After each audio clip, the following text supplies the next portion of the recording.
And good morning, everybody, and welcome back to Money and the Law on My FM 101.3 and Holliston Cable Access TV. In the house. This is the first time since the pandemic has begun that we are back on TV. Now, I know that everybody's watching us right now. I know, and I'm looking at the camera just so you can see. So there's a lot of like post-pandemic analysis going on. They're saying what looks different about John. They're saying, please, those guys look great. Yes, like they've did come they through lose the pandemic. How did they not put on that COVID-19, which I don't think actually I didn't put on the COVID-19. Nope, I didn't. And and I there's was heading there outside. I was heading there. Right, little different hairstyles, maybe a different mustache style that's happening right now. Maybe Jay may show you that later on, a quick flash. And of course, we are wearing masks because that is what we do in order to promote safety and health and in these truly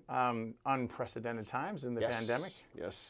So here we are. We're welcome. Thanks for having us back. Christian is here, our dedicated producer from Holliston Cable Access TV. We haven't seen Christian in some time, so it's great to see him. It's great to be back on TV, and of course, it's always great to be back on My FM 101.3 That's right, WMRC, baby. WMRC. It's hometown radio right here. So. Thanks for joining us. As you know, we record, so we're recording today. It's Wednesday, and we've had some activity since the last. There's been some developments. There's been some developments. That's right. So I'm sure we're going to get into all that today, as well as some things that as for those of you who haven't seen us in a while, we still talk about all things that have to do with money. We still actually do a legitimate show. As money is important, and of course, because of my attorney friend, we do all things that are that have to do with the law. And always. Sometimes they overlap. Sometimes they overlap with other things. Sometimes they intersect. Sometimes that's right. Sometimes they run parallel. Sometimes they conflict. Sometimes they conflict. Sometimes they go opposite directions from one another. And we're the guys that help you analyze all that and understand it. As we put it into what we can understand, which is just below fifth grade, maybe fourth grade. Yep, fourth going into fifth. Fourth to fifth Zoom grade. It's different. It's a whole different caliber. Fourth to fifth Zoom grade. Jay and I stand out in the class. That's right. Because we're not afraid to Zoom. We're not afraid. We know how to do it. Yep, and that's right. Comfortable with it. Very comfortable with it. Yep. Yeah, we keep our cameras on. We don't turn them off. We keep our mics on. We're happy to participate. Little known fact, as we segue into the beginning portion of the show here, but what is it? What's the landscaping place down in Virginia there? The Four Seasons Total Landscaping. For those of you who don't know, speaking of Zoom, you can get the Four Seasons parking lot as a background on Zoom. You can. Yes, you can. Yeah. So we'll talk about that. Oh, please, let's do. Yes. So just to give everybody a heads up, the last show we had, the last live show we had, which was last week, which was just on the eve, the election had happened. Oh, yeah. And right on the tail end, yeah. So because Jay and I are so politically astute, Jay, of course, being a former politician himself, we couldn't resist, because as we all know, that politics is one of those things that affects both money and the law. Oh, it does. In so many different ways. So we're like, look, we gotta. Normally, we don't get too involved in politics. However, but we can have a discussion. We can have a polite discussion around, topics and, address it, like adults. So we're probably going to extend that a little bit because of what's happened since the last time that we spoke. Since the last time. Well, the last time we did the show, it was up in the air, right? It was everybody. They were still. They were still counting, right? That's right. We were sitting there talking about it, right? We shot the show. The election was Tuesday. We shot the show on Friday, and as of Friday Friday morning. It still hadn't been called yet. Nope, it hadn't been called. And as we all know, the official election results in accordance with the states and the news medias that have reported it, that's former Vice President, former Senator Joe Biden won the election on Saturday. That was He's called now our president-elect. That's right. He's now our president-elect. That was called on Saturday. Yeah. A friend of mine called me. We were talking about what was going on. My family has heard the story 100 times. And we're talking about it, and we're going on and on about it. Yeah. We're going on and on and on about it. And finally I said to her, I just wish they would call it. And she says, yeah, they did call it. That's why I'm calling you. Yeah, you did. I'm like, oh, wait a minute. Hold on. Whoa. That's right. Yeah, welcome to the welcome to life, right? What's going on? So so it was exciting. It was exciting because it's always, elections are always exciting. The outcome is always exciting, and I don't think this outcome was in any way, or shape, or form predetermined. And it was exciting because it wasn't a case where somebody was at the end of their term and you knew you were going to get a new, Yeah. It wasn't a case of That's who's going to be man. new, right? This was completely different to see somebody come in and unseat the incumbent and all that piece of it. That was very exciting, and the outcome was amazing. And then I think we had a president-elect speech on Saturday night that I think was very presidential, and it was very inclusive. It sure sounded that way. I thought it was. I thought the optics of it were very. It was kind of hopeful and upbeat, and it was interesting. It was interesting, and that was kind of a great way to kind of kick things off. And here we are. Yeah. Somebody else, I think, didn't agree with that assessment of the speech.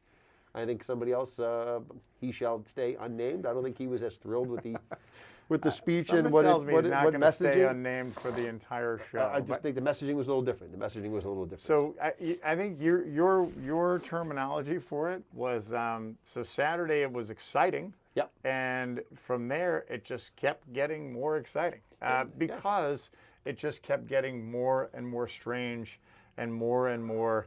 I think the word surreal would probably be an appropriate word to sort of put in here a little bit. Yep. That's a great word.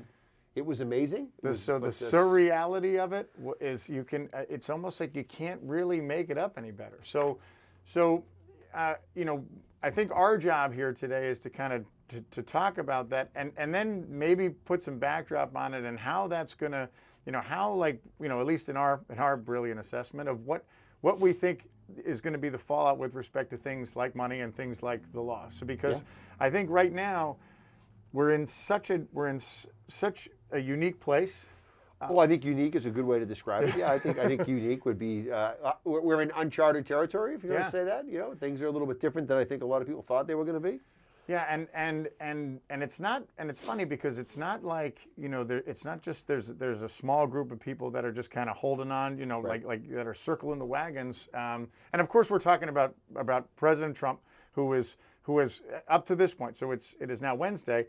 Up to this point, President Trump has officially not conceded to I think the description would be that he's still weighing all his options, I believe is how they say that over in the Beltway. I think that's the discussion. That's a nice way to say it, yeah.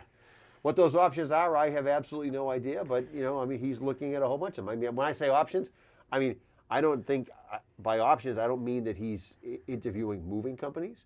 I don't think that he's figuring out, what. I don't think he's changing his email address. Nope. I don't think he's marking, boxes, kitchen, living room, bedroom 2. I don't think he's doing that.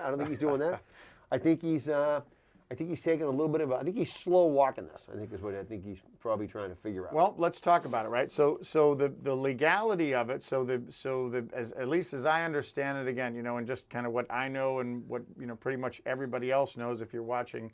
Whatever your news source is that the president feels that he is challenging the validity of the election in several states, particularly in several states, and his recourse is that he is going to file lawsuits. So he's going to file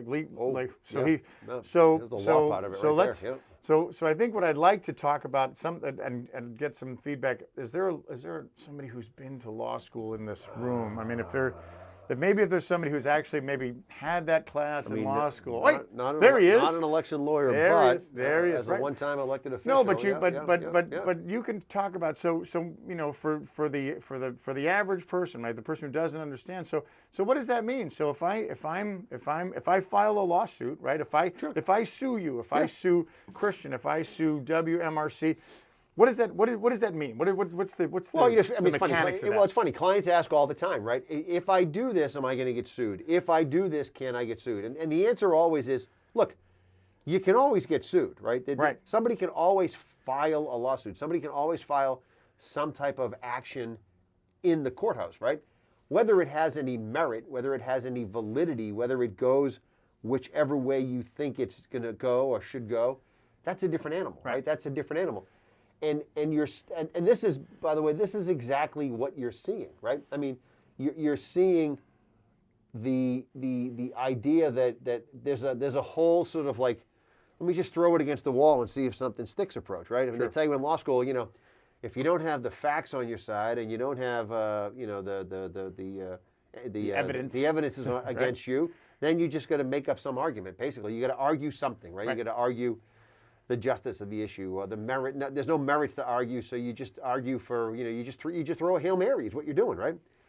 And I think you're seeing that a lot right now. I mean, one of the best, you know, lawyers like to make answers up that really don't, you know, in the real world don't seem to make all that much sense, right? But they'll answer a question, you know, in any number. They're happy to answer a question. Any number of ways, right? So there was one of the lawsuits that's pending. You know, the judge said to the lawyer, so he goes, so wait a minute. He goes, so what you're telling me is that nobody, your argument is that nobody was in the room watching the counting, right? Because this is one of the lawsuits, right? We were kept from observing what was going on, right?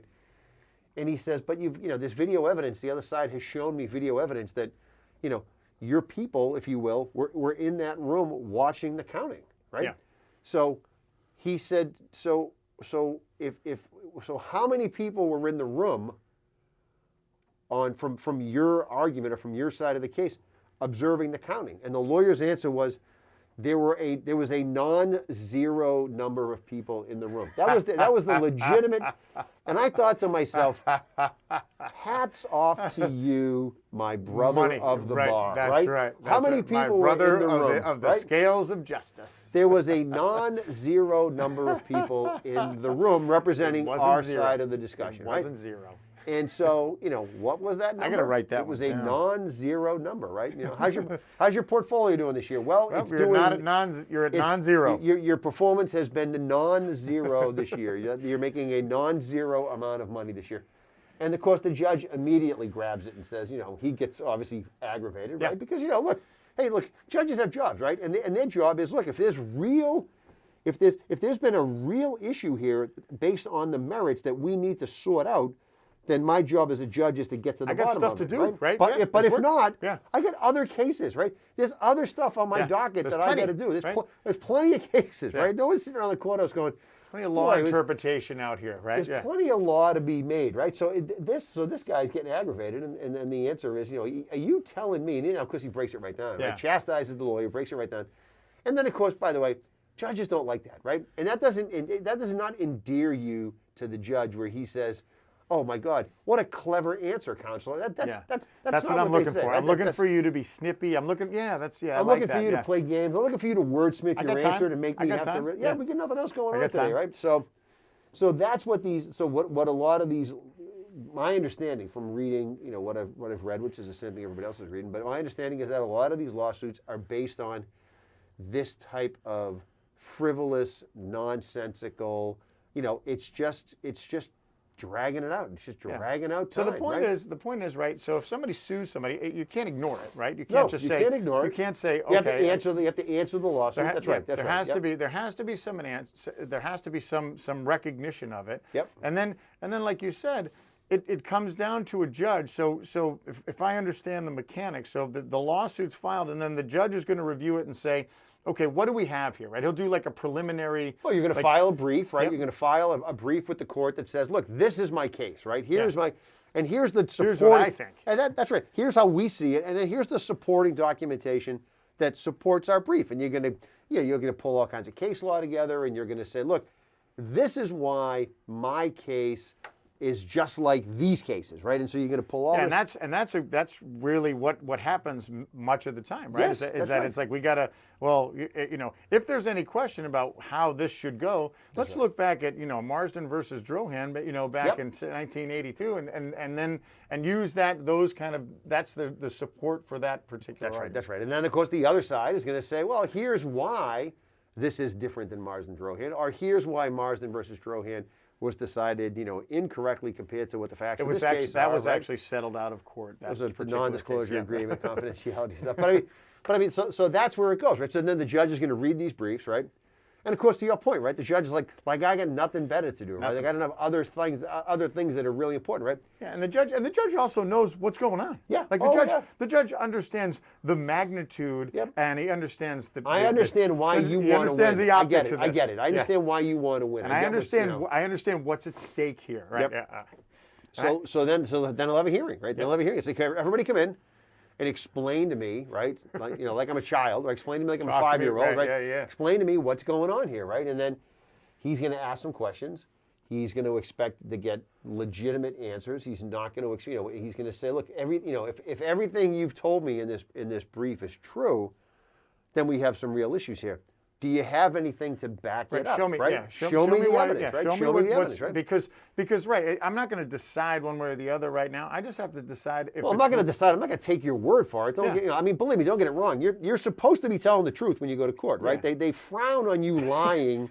In the courthouse, right? Usually there's that hand, right? And well, you're putting your hand up, and for depending on your and there's that perjury thing, right? Yeah. Well, and depending on how you feel about your own oath, right? I mean, you take an oath as an attorney to tell the truth and to administer justice and to advocate zealously for your clients. Non-zero. Non-zero. That's not a lie. That's not a lie. No. I did not lie. No. I did not lie to the judge. That's a non-zero. That's right. Remember, Jerry, it's not a lie if you believe it, right? The great George Costanza quote, right? So this is what's going to happen, right? And then at the end of this, the judge is either going to say, all right, I heard both your arguments. Let me take this under advisement, which means I got to mull this one over, right? And do some more research and look. Or he's going to say at the end of the hearing, I got to go hit myself in the head with my gavel. Are you for real? Are you for real? I mean, is this really what you think? Do you have any? It will come down to, do you have any evidence? You're telling me that you weren't allowed to observe the counting, and I had this video evidence here of 10 of your people 6 feet away. You can see everything you need to see. So scratch that. That doesn't count. And then, do you have evidence that things were counted incorrectly? Well, no, we don't. Okay, scratch that. I mean, at some point, you're just checking boxes, right? You're like, all right, so you got nothing. You brought me nothing. You wasted my afternoon. And so I'm going to find in favor of the defendant, for example, or I'm going to find in favor of the people from the Biden side of the room. And that's it. Then we move on, right? And so then what these guys do is they go, okay, Ray, thank you very much, Your Honor. And then they either take it to another court, so when they want to go upstairs, go upstairs to the bigger court, right, where they get the thicker, fancier robes, right, and they go, oh, we're going to try it up here. It's a little warmer in there, Yeah, we're going to try it up here, right? So you blended scotch, single malt scotch. We're going to bring it upstairs. We're going to try it up there, and then that judge is either going to say, oh, well, have you brought me anything that's different from what the other judge decided? Because by the way, judges talk, they know, right? We know each other, we play racquetball together, right? He's my tennis partner. Judges are the only guys that are still playing racquetball. That's right. At the BRC in town, right? That's right. So they figure it out. They're gonna be like, hey, guess what? You still got nothing. Yeah. You still have brought me nothing. Okay, great. So then they go, okay, great. See you later. We're gonna go upstairs. So because there's another guy upstairs, right? That's great. Yep, fantastic.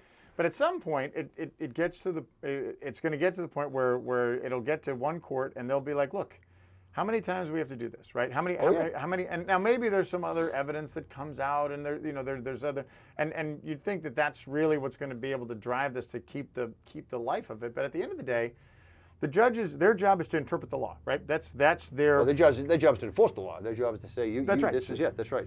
So they say, look, this is based on what you're saying. Was there some discrepancy that needs to be further investigated? So, going back to the people who are filing these lawsuits that are filing, what they do is essentially they may file lawsuits because they know, even if they know that there's really not a whole lot of money in that bank account to support that, they'll still file those lawsuits in order to buy time. And that's really that's kind of the situation that we're in right now. Well, they're going to buy time, or they're going to hope that for any number of reasons, you get somebody who says, ooh, you know what? I think you're right. I think that I know you had. You're not wrong. That's right. You had 20 people in that room, and you really thought you should have 30. And that's an issue, and that matters. I'll give it to you. I'll give it to you. Does it matter? Does it really matter? I have no idea. Well, that's what the argument. That's what the court case is going to bring out. And that's you weren't allowed to get closer to the 6 feet because of COVID. Should you have been allowed to get 4 feet? I don't know. Did the mask hinder your ability for line of sight? I mean, there's there's potentially something in there to unpack, right? Sure. So that's the argument. That's the argument, right? All right, let's take a quick break. We'll come back. We're going to talk a little bit more about this. As you know, you're on the edge of your seats. Fascinating. We are. Jay and I are breaking down anything that you want. Like, it's almost like we're providing this analysis to help, to kind of get past all of like your normal news outlets. You need to stay right here. This is where you're going to learn. Yeah, that's right. You'll get it at the end. You'll get it at the end. We'll be right back. And we're back. Money in the Law, My FM 101.3. Jay Marsden with the Marsden Law Group. John Drohan, Main Effort Financial. Christian manning the con. Keeping that 5 pounds off us on the camera, making it skinny, making us look good. I'm way past the 5 pounds. Making us look pandemic ready. It was hot in here though, so I feel like I may be losing. The water tower's off. The water tower's off. You can't put the AC on. For some reason, with the water tower and the AC is connected, I think the 72-degree day in November is throwing everybody for a loop. That's right. Today, of course, is Veterans Day. We're shooting this on Veterans Day, so thanks to all the veterans out there for their service. All the veterans, it's a wonderful day. It's one of those great all-American days, and because we're in such a political world, it's a great bipartisan day. Oh my right? gosh, It's totally bipartisan. It's a bipartisan everyone's joined at the arms and singing. At the end of the day, no one's going to argue with the boys, or the boys or women in uniform, and say, look, what they do.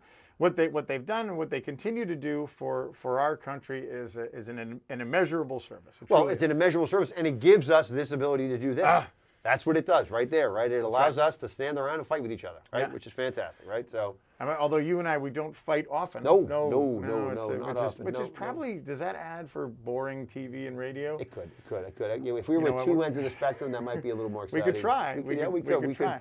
I could tell you some stories, though. I can tell you some stories about some people very close to me who feel very differently than I do. And I'm sure that you have. I have the same. I have the same. Yeah, the same. And right. It's kind of that age-old question. It's like, so do I go to the mat on this? Do I battle it out with lifelong friends or even family members? Sure. Do I destroy Thanksgiving dinner by bringing these issues up at the table? Right. Usually after a couple of cocktails, you just you really get into it a little bit. And, I think it's more than it could be more than Thanksgiving though. Oh yeah. It could be this Thanksgiving. Yeah, this could leave a mark. This could leave a mark. And it's funny, and we touched on this the last show, like how we're kind of in this place where it's different. It seems different than it's been ever before, right? It's that we're in it. We're in this kind of political kind of, conundrum, and it's deeper and it's more personal than it's ever been before. Where,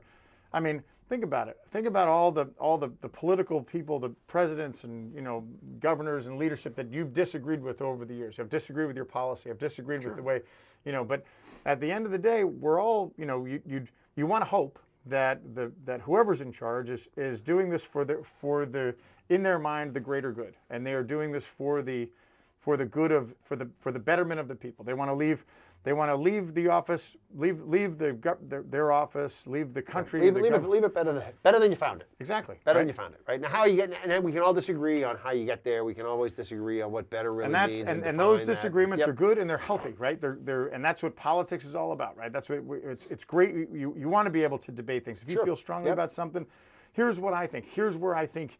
Where I think you're wrong. Here's where I think you could do this. You could achieve this goal, right? Because again, it's all about.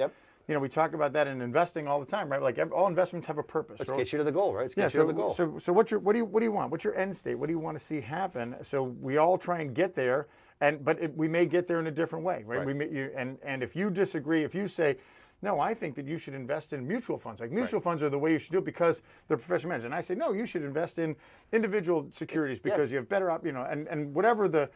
But at the end of the day, everybody wants their portfolio to grow. That's right. At the end of the day, you want to make money. You want to get to the goal. And how we get there is going to be different. And then at some point, there's a blended conversation. They say, you know what? Why don't we do both? Maybe both make sense. Maybe you give a little bit, I give a little bit. We get there. There's some benefits and some pros and cons to each one of those approaches. Let's try them together. And you, as a veteran politician, know exactly how that works. Oh yeah. Are you ever going to make everybody? When you were the selectman of Holliston, did you make everybody happy all the time? It's funny. One of the things that we used to talk about all the time would be, look, it was all about the process. For us, for me, for the guys that I was on the board with and things like that, it was always about the process. And at the end of the day, it was, look, there's some people in town that are absolutely not going to be happy with the decision. I get it. That goes with the territory. But if they can't fault you on process, then it's easy to say, look, I get why you don't like my decision, and that's fine. I'm happy to explain to you my reasons for why I went the way we did, or made the decision we did. But the process was solid.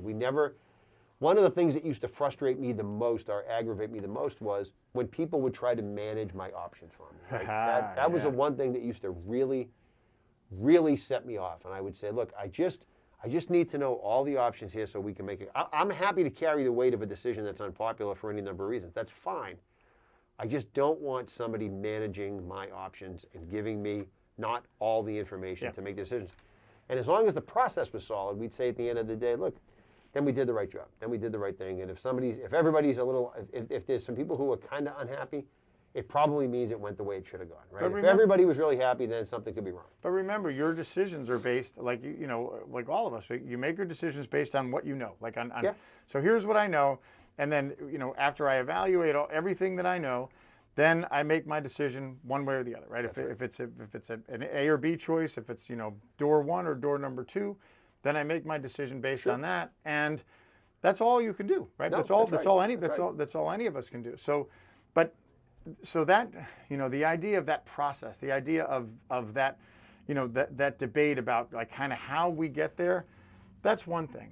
I feel like that where we're at now, particularly at the presidential level, is we're at this place where it's become far more than that, because there are things that people just can't negotiate on. There are some things that, like, okay, and that's an important part of politics as well. Ray and I were talking before the show, right? We were saying how look, you don't go into election day and not write 2 speeches, right? You have to do it, right? I mean, I had to do it, right? Yep. I mean, I thought I lost my last election, if you will. I thought, for all intents and purposes, I'm like, well, I'm probably going to win this. It could be close. Yep. I said, but you just never know, right? You can't really get a read on people. And then when you lose, you're like, oh, all right, I wasn't expecting that. Okay, so yeah, it's disappointing, and it's disappointing, and there's an embarrassment factor. I'm not going to lie to you. Say to yourself, how could I? Mike Dukakis called losing an election a public death, right? That's how you feel. You're like, then you feel like everyone's judging you. You're like, oh my God, I can't believe it. Of course, right? And how can you not feel that way, right? Sure, yeah. So do those feelings play out on a macro level? When you are the president of the United States? Right. Yes, of course they do. Not only are you the president of the United States, but you're also the leader of one of the 2 parties of the system, right? Right. So it's not just that the president lost; it's that the Republicans lost. That's right. And so all of the Republicans that have aligned themselves with the president, they're like, we've lost, and where we're at now is he doesn't want to have lost. That's right. And he doesn't want, and so when you lost your election for selectmen, could you have filed some sort of a lawsuit? Yes. You could have. Of course you could have. That's how we started the show, right? Yep. Could you have filed something? Of course you can. Yep. Does it have any merit? That's a different question. Are you going to be successful? That's a different question. Does the person you're filing against have the resources to fight you have to make some arguments, right? You have to say, look, here's how I feel like I was cheated. Here's how I feel like these rules weren't followed. Here's how I feel like these norms, if you will, were violated. And here's how I've been hurt. These are my damages. My damages are X. You can do it. And what would you do it for? You would do it because it casts doubt on the legitimacy of the process. It goes back to the whole process piece. And I think that's a lot of what we're seeing right now, which is, look, if I do this long enough, people will start to think maybe there's something to it. It's a dangerous argument, but that's an argument. And that's the argument that's being presented now is there's doubt on the validity or on the integrity of the system. Exactly, of our electoral system, which arguably could be the fundamental, the foundation of what our whole entire American experience. It's the bedrock of what this whole process is all about. You're absolutely right. It keeps us from being. It separates us from a lot of other countries out there where, oh my God, the president won with 97% of the vote. It's crazy, right? Yeah. Wow. They must really like him. He must be doing a great job. Yep. And in our case, we're virtually split right down the middle. Oh, right down the middle. Like right down the middle. And you know what? that's another story. That's another topic of discussion, is why we're split right down the middle, and we could save that for another day. But the fact of the matter is that we are, and the fact of the matter is, when you're split down the middle, the people who the people who voted for Donald Trump, or the people who voted for Joe Biden, they're Americans. Yep. They're Americans, and for all intents and purposes, everybody is cast a legal vote. Like, they're allowed to vote. And that's the beauty of our system. This is what we all agreed to. These are the rules that we all agreed to. And now, how do you go back? This is where I think it's really going to get dicey in terms of this. If you're looking for a legal solution, if you're looking for a judicial solution, how do you go back and say, well, wait a minute, when the rules were set up, all these people voted under these assumptions, under these rules, and so at the time those ballots were cast, they were legal. And now what you're going to try to do is you're going to try to go back and say, well, actually, no, we're now changing the rules. I know we told you, for example, right? I know we told you as long as it was postmarked by the day of the election, your vote would be counted. If we're going to change that and say, well, no, actually it's not postmarked, it had to be in by the day of the election, that's a different animal. Back up even further and say, okay, because we are made up, but we are a collection of 50 states, we're going to say, all right, states, this is the rule. The rule, as we understand, is you guys figure out how you do it. Okay, you guys say, all right, you make up rules, and as long as the rules aren't ridiculous, then that's your rule, and that's how we go by. So if Arizona is different from Wisconsin, is different from Pennsylvania, is different from New Jersey, that's okay. In the administration of the election. But you'll know.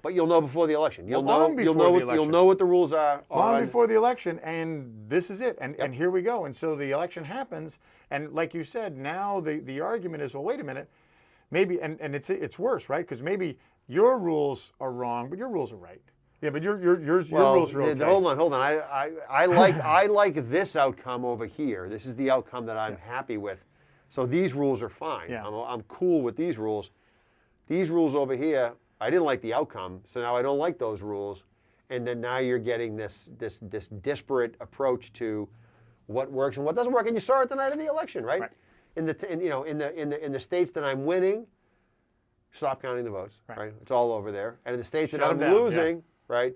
Stop counting the votes, or keep counting them. I mean, there was just so much of a hodgepodge. And what's been hysterical is you've got people in the federal government who are thrilled that you won, right? You're the guy. You were thrilled at your success. That we wouldn't. But by the way, the same ballot that made me happy that you're now my colleague in the Senate doesn't count for purposes of this other, because I voted split ticket and I decided that for the big seat I wanted Joe Biden, for example, but I want you as my local representative. But this works. Congratulations. We can't wait to get you into your new office. Right. So there's the rub, right? So then you're like, well, wait a minute. That guy's vote, I like part of his vote. So that's one of those questions that the judge is going to ask, which is going to be, so wait a minute, time out, right? Time out. Yeah. So you're okay with this guy winning, right? For purposes of this guy's election, the ballot's fine, but for purposes of this guy's election, the ballot is troublesome, because you can't have it both ways. So which way are we going here, right? And then of course there's going to be there's a non-zero amount of votes that we're happy with. Okay, all right. I'm not sure where it goes. I think what a lot of this is going to I think the bulk of this is that somebody just needs to wrap their head around the fact that they lost, and they just need to process it. I think that's, whether you like it, whether you like the outcome or not, don't like the outcome, I think that's the genesis of what all this is, which is I need time to process this in my own head for any number of reasons. Well, so all right. Okay. So playing the devil's advocate, and again, my own personal druthers, again, not to get too involved, is I'm happy with the election results. Okay. So I'll caveat that. So I'm happy with with the way the election played out. Now, so to play the devil's advocate and say, okay, so if I'm President Trump, I can I can say, look, maybe he's really fighting this because he feels very strongly about his constituency. He feels very strongly about his base, and says, look, these guys, they really wanted me, or they really wanted my views, Okay, so I owe it to them. I owe it to them to go to the mat on this and to fight this tooth and nail and to drag this out and to do everything I can to try and pull this, to try and win something that, as it stands right now on paper, I've lost, right? So you can make that argument and say, well, that's what he's doing. He's sticking up for his guys. He's advocating for his client. All right, sure. Right. So then, if you take a step back, or you move up, 30,000 feet, and you say, well, wait a minute, that's one half of the country, or that, virtually one half of the country. 49%. Yep. And then there's the other half. So for the collective good. So is this the best? Is this going to be the best outcome? Right. To Is challenge, this the best way? Is this the best way to do this? Yeah, to challenge the like Jay said before, he so eloquently said, the bedrock of our entire American experience, our electoral system. If I'm going to challenge that and challenge the validity of that during this time, during this true, this crazy time, we're in a global epidemic, and is that in the best interest of the country? Is that in the best interest? I mean, again, I know that my constituency don't like the fact that I won. Well, by the way, this happened before. By the way, this is not new, right? I mean, this happened in 2000, right? That's right. And in 2000, I've never studied it, but my understanding is that in 2000, eventually people went to Al Gore and said to Al, "It's time. Enough's enough." Yeah. Right. Like I get it. And by the way, I think you even have a case. Like, I think your argument is completely legitimate, but we lost. And in the interest of the country, we need to put this thing to bed. And in the interest of me, right? Yep. So using your example, if I'm advising you, you're Al Gore, in my interest, who nobody wants you to win more than me, right? Yeah. If I'm like your campaign manager, nobody wants to win this more than me. But guess what? If we go to the mat on this and we start dragging this out and we start inhibiting the changeover of power, what does it do? It not only does it's not good for, I get it, like I'm going to be bummed out about the election, but there's more at stake. There's far more at stake than just my feelings on the election. There's far more at stake about whether or not you feel, you agree with Republican views versus Democrat views. Well, and you're saying it to the guy, and you're saying, by the way, I get it. Yeah. You won. Yeah. You won. Yeah. And guess what I have to ask you to do? I have to ask you to step back in the interest of the country, right? I mean, you want to talk about a patriot, right? Yeah. Here's Al Gore, who has won the popular vote. Who has to go into another room and say to himself, "Look, Al, it's hard enough to run for the presidency, right? It's hard enough to be the president. It's hard enough to win the presidency. To win an election. That's right. To win a national election, right? And any election. And he has to turn around and he has to say to himself, in the interest of the country, I have to, quote, do the right thing here, right? Yeah. So here's a guy who won and knew in the interest of the country, me doing the right thing here is to do this, right? And God bless him, he did it. And so so now here we are, right? Roles reversed to a certain extent. And you get somebody who hasn't won the election. There's no dispute. There's not any question of whether or not the question outcome is the outcome. Something that that's being like, well, maybe there was some illegality. It's not like Al Gore was questioning the legality of the election. All he was saying was like, is this little tab right here, is this for me or is it for George Bush? He was also saying count the votes. Yeah. Count the votes, just keep counting them. Let's count them. And so at the end, when all the dust settles and the ones you can't figure out, put them aside and we'll figure those out. Yeah, let's see what the numbers look like. If there's 10,000 of those votes and I win by 100,000, doesn't matter what those votes say. Blah blah blah. And yeah, it's not like you can't change it. It's not like if you don't like the outcome of the Super Bowl, it's like, okay, we should add another 5 minutes to the clock. Let's do another quarter. Let's give you more. Give me a chance to 5 downs instead of 4. Blah blah. You're like, whoa! You can't do it that way. Yeah, so. and so my point, before we're going to take a quick break, but my is what I can't get my head around, and what Al Gore did. What Al Gore did get his head around is like, look. Even this is in the best interest of my supporters. This is in the best interest of the people who voted for me. Yeah. The people who are diehard Democrats who are like, look, we do not want this guy to be president. We don't want him. And you're like, I know you don't want him to be president. I get it. I know you want me. Yep. But you know what?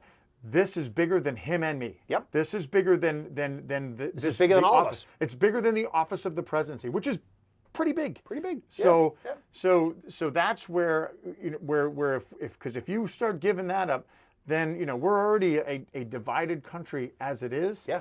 It will divide us even further, and now you're talking like 1850s kind of like level of division. Well, and at the end of the day, somebody's saying to him, "Look, we got to move on." Yeah. Like, there's a process here, right? There's a process, and this process has to start moving, right? And I know that you think you won, and I know that you did win, and I know that you won the popular vote, but guess what? We gotta get on with the governor of the country, right? Yeah. And so we got to figure this out here. What's the story? And here's what has to happen. All right, so let's take a quick break and we'll come back and wrap this up. On a lighter note, when you get back, much lighter. Yeah. Well, not really, but all right, we'll be right. Kind of light. And we're back. Money Law, My FM 101.3 here in the sauna at WMRC. I've got 6 pounds today. It's 1,000 degrees in here. Gosh, man, I have to crack some of these windows open or whatever. But remember, the water tower's off, so no AC. Yeah, don't mess with the water tower. So we've got probably 10 minutes to go, right? So for the last 10 minutes, on a lighter note, can we talk about that Four Seasons press conference? Can we just dive into that? It's because it gives me an excuse to talk about America's Mayor Rudy Giuliani. I mean, I have had this conversation probably 5 times this week, and I'm thinking to myself, tell me what you know. First of all, I don't know. Could somebody in the Giuliani family put the arm on him and say, hey, come on. Hey, Pop, or Unc, or Dad, or whatever you're calling him, Boopy. Can somebody grab him and say, Shut it down. You know what's happening here, right? Like, wow. I mean, here's a guy. He could have never picked up the tab for another meal in New York City, drink, cigar, whatever you want to call it, right? Anywhere. He walks in. Any restaurant in New York City, right? One of the greatest cities in the world, right? Anywhere he walks into, hey, your money's no good here, Rudy. Let's get you a table. Rudy Giuliani's here. Yep. Right? And he is? I know the line's around the corner, but hold on, Mr. Mayor, this way, right? They would clear the deck for him. They would set him up. It's like Doug Flutie going back to Boston College, That's right. It's the same level of reverence, like you're immortal in New York City. Yep. Never, and instead, you get to the point where this guy gets booed at a Yankees game now, right? I mean, what is going? I'll even give you the run for the presidency. I'll even say, look, maybe you thought you had the mojo, the political mojo, you were capitalizing on a moment. That's fine. That didn't work out. It happens to a lot of guys. A lot of really talented people, right? Yep. Absolutely right. So I'll even give you that, right? That's fine. Great. That's fine. Didn't go your way. No problem, Mr. Mayor. We still have your seat right over here. Help yourself. Let's get you Cuban cigars, some single malt scotch, what do you like? What do you like? Veal? Little Wagyu steak. We'll hook you all up. It's like you cook just the way you like it, right? Oh, put your money away. Right? Now, they wouldn't even let him in. Right. Keep walking. They're like, yeah. Your money's not only is your money no good here, you're no good here. Keep going, pal. You're not getting in here. Yeah, he's trying to his people come in. The mayor would like to sit down. Mayor who? Daley? Right. That's right. That's exactly right. That's right. Yep. Get that clown out of here. Yep. Absolutely not. How do you do that? Like, how do you mess that up? I don't know. I don't know if it's the proximity to power thing, but I legitimately want to know, like, how in God's name did they end up at the Four Seasons landscape? I don't know. I mean, is it as simple as somebody legitimately punching in Four Seasons in their Google? It can't be. In Safari, in their iPhone, or whatever it is. You want to say you can't? Maybe that's it. Maybe it was just like kind of this perfect storm. Like, we're late. We have to. Where are we going? We're going to the Four Seasons. Okay, we're going to the Four Seasons. Here's the address, right? Yep. No one knows like where, because they're in Philly, right? They don't know they don't know the streets. And they get there, and they're on the clock, and the camera's like, look, you told us to come. You put a press release out. It'll be at the Four Seasons. Here's the address, and so now it's out there, right? And you can't. It's like you can't unring the bell. You can't undo that. And so what's more embarrassing, right? And they're making a calculation, right? What's more embarrassing? Is it more embarrassing that we get out and do? They did. And do the press conference here because this was intentionally what we wanted to do, or do we look like we have no idea what we're doing? And we're going to sell it to them, right? That's right. And we're not. And rather than joke about it and be like, "Hey, guys, we're doing it here. Our bad." No, we're doing it here. Yeah, and that's what we want. And we're going to try to do it here like a boss, right? Yeah. Like this is legit, right? Get some posters up. I was just going to say that. Throw some posters on that garage door. Where's the tape? I hope they don't open the garage door while we're doing the meeting, right? And by the way, try not to get any shots with the sex shop in it. Yeah, right. Next door, right. Try to shoot all the shots from over here. Cameras move the press over here, and then don't get the crematorium behind us, right?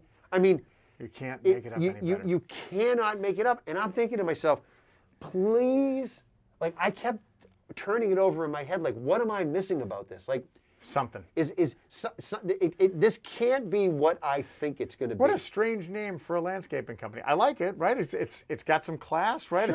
Sure. It delivers the message. It talks about exactly what I mean. We're high end. Yep, that's how we do it. You want your place to look all like year the long, Four Seasons? all year long, all year long. That's right. We do plowing. We do. I mean, and then of course. We do plowing. Right? We do great plowing. We clean that place right up. Yeah. And then let the mockery begin. Yeah. Right? I mean, there is. You see it on all the social media. And there is just no. They take no prisoners, right? And that's what you find, right? So probably much different from the 2000 election, and just in today's day and age. Oh. That we talked about it on the last show. We talked about kind of the youth of the 60s. Like their means is they would do protests and sit-ins, and they would be all on the college campuses. Now the youth has this incredible means of communicating with one another, and it's nonstop. And as always, there's always some like really, really clever and funny and like super smart people that can come up with these things. And that's right. And there's no end to the cleverness where people. I mean, like there was somebody who did a video where they were answering the phone at Four Seasons, and it's like, wait, who is it? Yeah. Well, we have a space out back. For the White House? I guess you could use it. I mean, we don't use it a lot, but you can. I mean, just the never-ending comedy of that. And again, and you watch it when you watch the press conference. They are legit. They're serious. They are legit. They're serious as a heart attack. It's as if we were doing it in the blue room Absolutely at the White House. Right. Absolutely as if we were on the South Lawn. It's no different. It was. I mean, they were on the South Lawn, but they were on the South Lawn of a landscape company in Philly, who then, of course, says, like, it doesn't get any better than this. Like, you couldn't buy this much advertising. Right. Let's start the merch, right? That's the merch comes out immediately. It's coming, right? Oh, it's coming. They're sold out of it. They're going to go around again. Oh, it's just, and again, and as always, the cast of characters that they roll out, led by America's Man, and they roll the cast of characters out, and they go, you should take this guy at his word, and with a 30-second Google search, you find out that, in one case, whatever the guy that they were sort of building the foundation around has had some trouble with the law.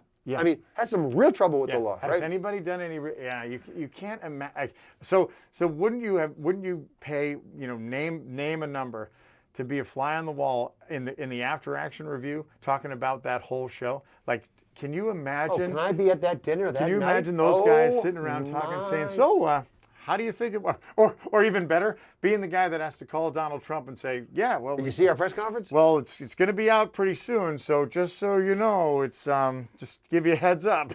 It's not where we thought it was going to be. We had to move the location. So yeah, we did get the Four Seasons. Yep. Is that your question? I'm just again, lawyers will answer anything, right? We did have a press conference as instructed. At the Four Seasons, right? Sure were. Lawyers answering exactly the way That's right. There were non-zero numbers of the media there, right? I mean, you could not make it up. Saturday Night Live, in its heyday, couldn't make anything up that funny. Could not have written that skit. Nope. I mean, it was just, and you keep watching it and you keep saying to yourself, this can't be real. Like, is it like that? When's the punchline? Where's the joke, right? Yeah. And it just never came. Yeah. It was just you're looking, you're thinking this has to have. There's some significance. Like, was this the former? Yes. Like, was this a place where they used to? Where it was like the first place where they ever voted in Philadelphia. Did this guy speak at the Republican National Convention as a small business owner, talking about the impact that got to be it, right? There's got to be some angle, and they still couldn't even Did he get PPP money? Was he saying? I mean, what? There's please tell me there's something, and there was no tie back. I love my favorite one. My favorite like funny video that I saw was the one where they call up and the guy's like, the guys from the White House, they want to come use the place, and they're like, oh yeah, which White House? And like, the White House. And he goes, yeah, well, I know. Well, what street's it on? I know. I see. We do a lot of White House. We cut the lawn every Tuesday. No, the big one, like the real White House, the one where the president lives in. And he's like, really? He's like, we can do that. Yeah. And he's like, no, they want to come here.